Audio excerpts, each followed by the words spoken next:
But let's just start off this list with number 10. We have Mahershala Ali. Mahershala Ali was raised as a Christian by his mother, who was an ordained minister, and then in the year 2000, that's when he converted to Islam. And at the 2017 Screen Actors Guild Awards, he accepted the Best Supporting Actor award for his performance in the movie Moonlight. Now, he said this in his own words: "I think what I've learned from working on Moonlight is we see what happens when we persecute people." Mahershala Ali said he hopes that the US can do a better job at acceptance and can celebrate people's differences rather than go to war over them.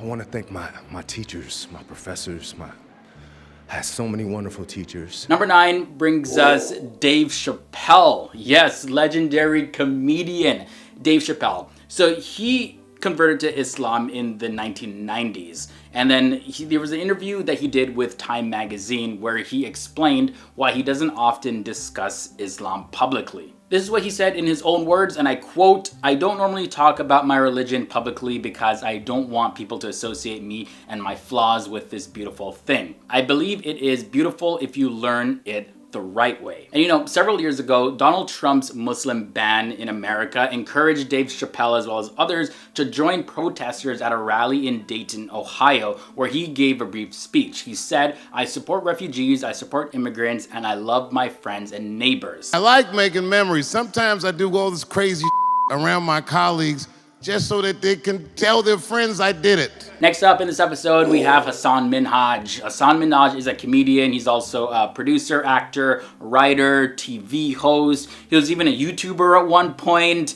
But now, most famously, he's known for his weekly Netflix show, Patriot Act, which, by the way, has a new season that is in progress right now. But anyways, his first stand-up comedy special, Homecoming King, debuted on Netflix back in May 23rd, 2017. Now, growing up Muslim in California, Hasan Minhaj says that his Islamic faith doesn't actually dictate where he goes with his comedic career.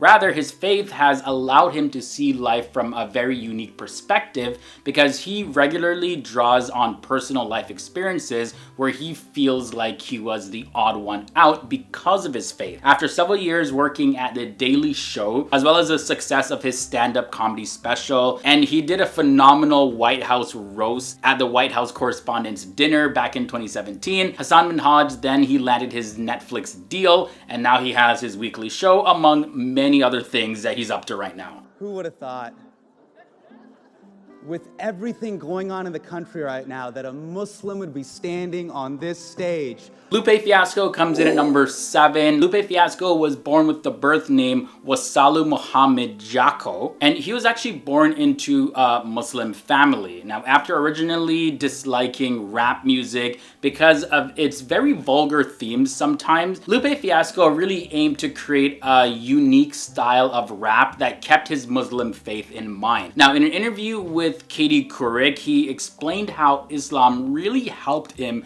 to correct his own mistakes. However, Lupe Fiasco has also said that due to his personal flaws, he is very hesitant to be a poster boy for Islam. Now, back when that executive order against Muslims was done in America, he had tweeted this: "The first refugee immigrants who sought safe haven in America and then committed terrorist acts against the indigenous citizens were white people." Now, according to him, what people need to really focus on going forward, especially in America, is having a greater focus on education and to think more broadly about religion. Number 6 brings us the gorgeous Gigi Hadid. She was born Yelena Noura Hadid on April 23rd, 1995 to a Dutch model whose name was Yolanda Hadid and a Palestinian-born real estate developer, Mohammed Hadid. Her modeling career began at a very young age, actually, and then later on she was signed to IMG Models when she was just 17 years old. But Hadid's career started, of course, like I mentioned, way before that. She was discovered when she was just 2 years old, to be exact, and she appeared on a number of baby guest as well as guest kids campaigns. I'm really pushing myself this week.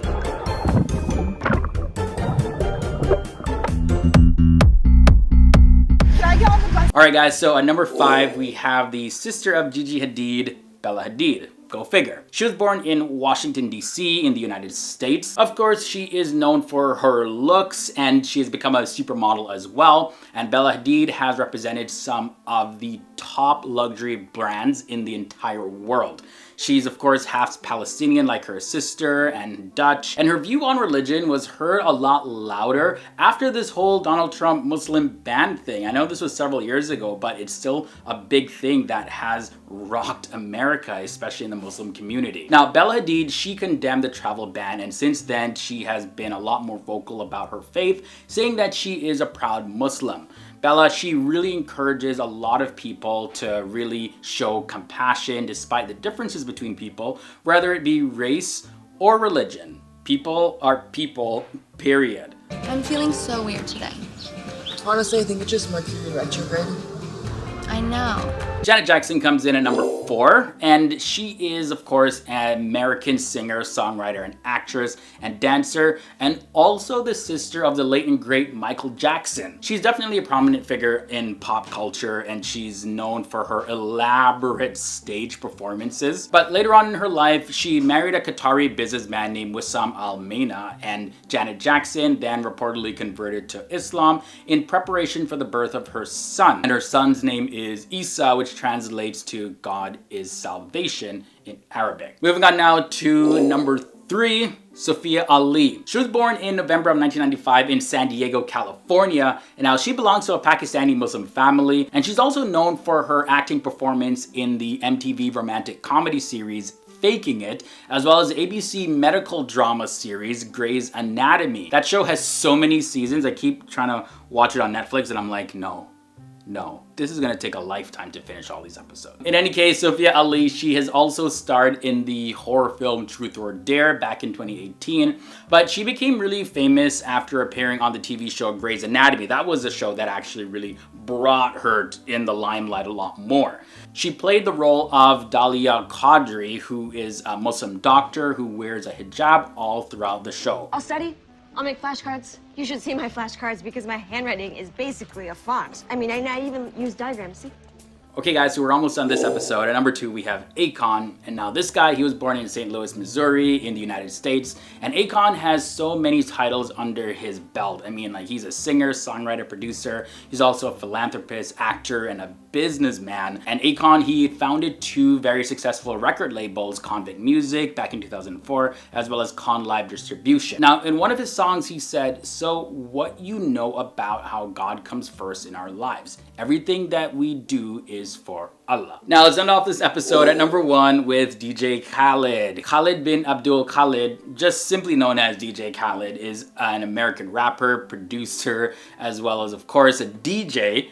It's in his name. I mean, he yells it in every single song. For DJ Khaled, honestly, being a Muslim is more than just an identity. He says in his own words that it's beautiful, it's amazing, it's incredible, and it has put so many blessings upon me and my family. That's according to him. Now, there's been quite a bit of controversy. A lot of people say that, well, his lifestyle doesn't necessarily represent being a Muslim, but nevertheless, he identifies with the religion of Islam and says it has played a big part in his life. Starting at number 10, we have Asif Manvi. Asif Manvi is an actor and a comedian, and he's probably best known for his role as the Daily Show correspondent. He was born in India, and he spent quite a bit of his childhood in the United Kingdom before his family ended up moving to Tampa, Florida. In one interview with the Tampa Bay Times, he said this: "My experience in the Daily Show is that sometimes you get the thing that you want, but in a way that you never expected to get it."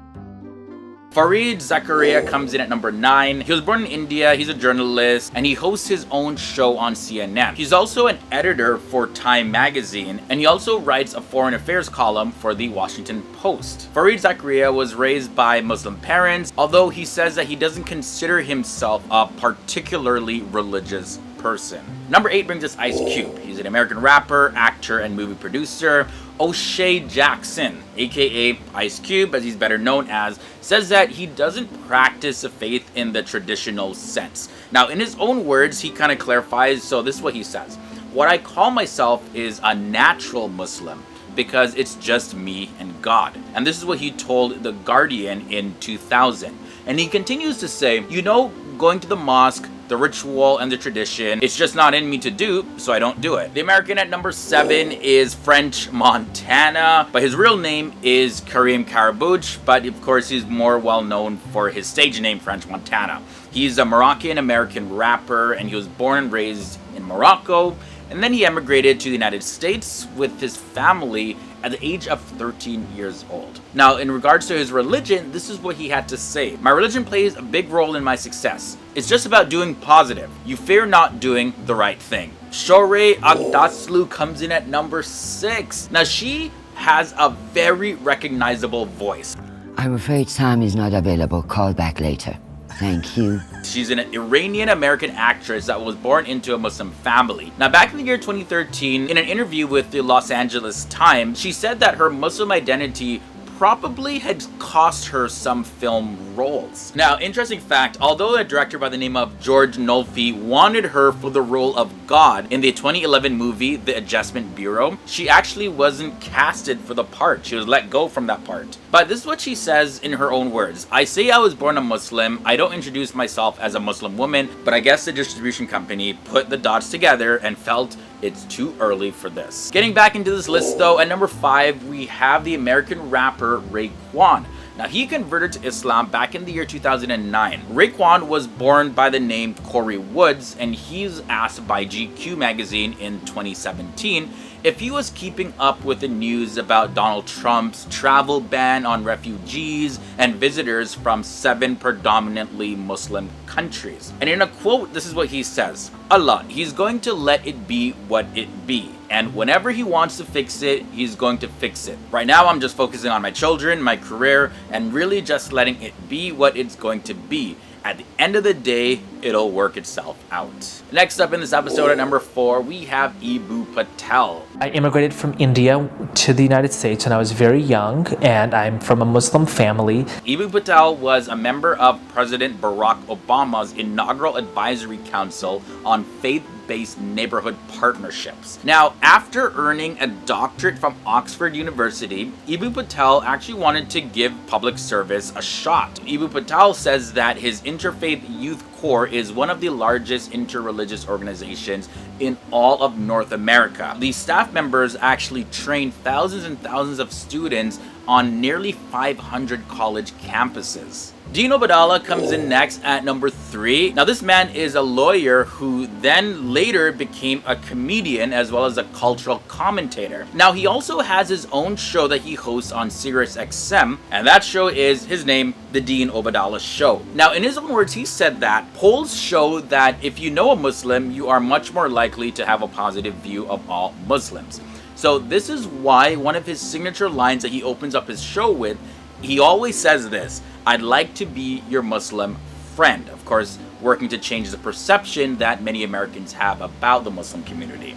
But Dean Obeidallah, he's one of the first Muslims to host a national radio show, and from time to time you can see him on TV networks like CNN. Sophia Ali comes in number 2 in this episode. She was born in November 1995 in San Diego, California, and she came from a Pakistani Muslim family. She's best known for her acting role in the MTV romantic comedy series Faking It, as well as ABC's medical drama series Grey's Anatomy.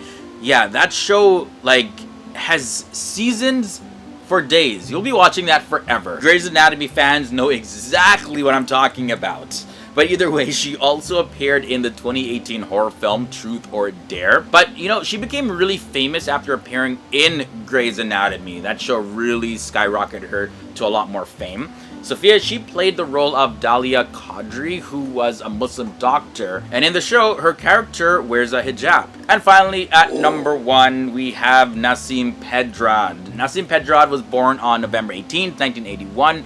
Now, she's an American actress, and she's a comedian, and she's best known for her 5 seasons as a member on Saturday Night Live from the years 2009 up until 2014. Nasim Pedrad was born in Tehran, Iran to a Muslim family, and in her own words, she said, I knew at a young age that I wanted to do comedy, and maybe part of that was trying to fit in at school because I had a weird name. And my parents had these accents, and I was definitely a late bloomer. Also, some of you may recognize her for her role as Dahlia in Disney's live-action Aladdin movie.